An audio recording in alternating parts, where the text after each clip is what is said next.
Dans la région autonome de Yamalo-Nenetsi, une mère et sa fille ont empoisonné avec des médicaments le fils frère de la famille. L'homme aurait prétendument perdu le contrôle. C'est pourquoi ils ont tenté de le tuer. Le fils de Jeanne et le frère de Christina sont sortis de prison en décembre et ont commencé à terroriser leurs proches. C'est alors que leurs proches ont commencé discrètement à empoisonner le parent. Pendant une semaine, ils ont ajouté des médicaments à l'alcool et ont versé le mélange dans sa bouche pendant qu'il dormait. L'ancien détenu a été admis à l'hôpital, où il a été sauvé et renvoyé. Les médecins n'ont rien remarqué à ce moment-là. Plus tard, les femmes ont tenté à nouveau de tuer le parent et ont demandé à un complice du frère de glisser une bouteille préparée à un ami, sur laquelle les femmes avaient déjà ensorcelé. Lors de la deuxième admission à l'hôpital, les médecins ont trouvé dans les analyses un mélange suspect de médicaments. L'homme a survécu. Après un an de procédure judiciaire, Jeanne, Christina et leur complice Andrei ont été condamnés à 9 ans de prison. Le client n'a pas apprécié que son mari demande le divorce après la séance. Selon Anastasia, tout a commencé par une crise relationnelle ordinaire. Le couple s'est adressé à un conseiller familial, mais Andrei n'a pas apprécié le choix de son épouse et s'est inscrit chez une autre psychologue, Camille, qui est également sexologue. Après plusieurs séances avec le nouveau spécialiste, l'homme a soudain décidé qu'il était temps de divorcer. Anastasia n'a pas apprécié cette évolution des événements et a accusé Camille de sorcellerie. Camille a déclaré qu'elle était psychologue, pas sorcière, et n'est pas restée les bras croisés. La sexologue a poursuivi la femme en justice et prévoit de recevoir 500 000 roubles de compensation pour préjudice moral. 7 novembre. Un avocat d'une chaîne de pharmacie a ouvert le feu avec 2 fusils dans l'entrepôt de la rue Chernianskaya, causant la mort de 5 personnes. Selon les forces de l'ordre, Dimitri Vinogradov, âgé de 30 ans, est venu travailler avec 2 carabines, Seiga et Benelli, s'est déguisé en treillis, puis a ouvert le feu sur ses collègues. Il a abattu 5 personnes et en a blessé 2 autres. Selon une source au sein des forces de l'ordre, l'homme aurait commis ce crime par amour non réciproque.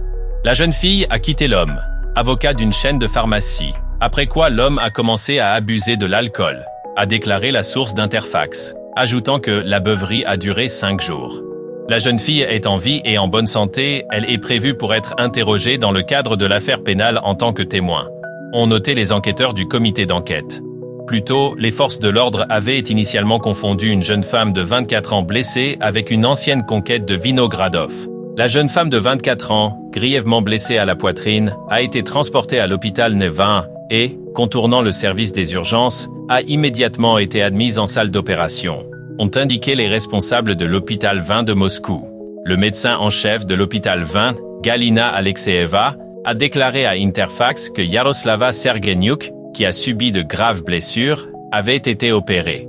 Selon elle, la jeune fille a été touchée par des tirs dans la poitrine, les poumons et à des côtes d'Ukraine ont poussé au suicide un étudiant de 18 ans de l'Université technique d'État de Moscou, menaçant de nuire à sa famille. Piotr Vetchinkin est décédé le 21 décembre. Dans le message de ses proches, il est indiqué que le jeune homme a été attaqué à ce moment-là par des escrocs entendeurs.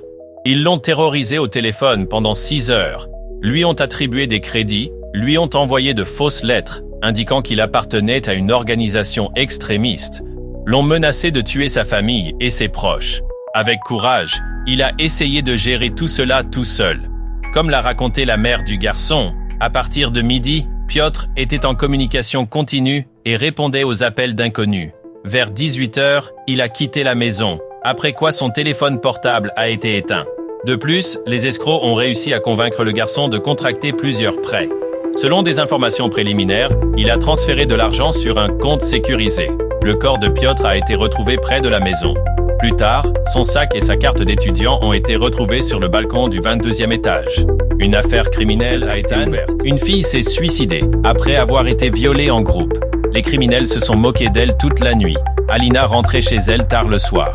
Une voiture s'est arrêtée à côté d'elle avec 5 inconnus. Les hommes l'ont tirée à l'intérieur et l'ont emmenée dans un appartement. Toute la nuit, les maniaques ont violé la victime. On sait que les criminels étaient sous l'influence de drogue.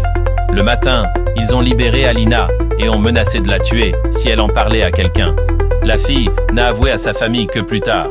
Les proches et la victime se sont tournés vers la police. Cependant, Alina n'a pas pu vivre après cela et ne voulait pas raconter en tribunal ce que les violeurs lui avaient fait. Elle s'est jetée par la fenêtre sous les yeux de son ami. Les proches veulent une peine de prison à vie pour les criminels, mais ils ont été condamnés à 7-8 ans de prison et pourraient bientôt être libérés sous condition. De plus, les violeurs ont même accès à Internet en prison, ce qui indigne les proches de la défunte. Un adolescent de 17 ans a poignardé son père la nuit du Nouvel An, après que ce dernier a refusé de lui donner les clés de la voiture.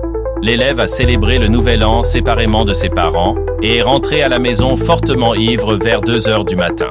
L'adolescent ivre a exigé que son père lui donne les clés de la voiture, mais l'homme a catégoriquement refusé. Ensuite, l'adolescent en colère a saisi un couteau de cuisine sur la table et l'a enfoncé dans le cœur de son père sous les yeux de sa mère et de sa grand-mère. L'homme de 51 ans est décédé sur place des suites de sa blessure par arme blanche à la poitrine. La police a été appelée sur les lieux. L'adolescent a été arrêté. La question de l'ouverture d'une affaire pénale pour meurtre est en cours de décision.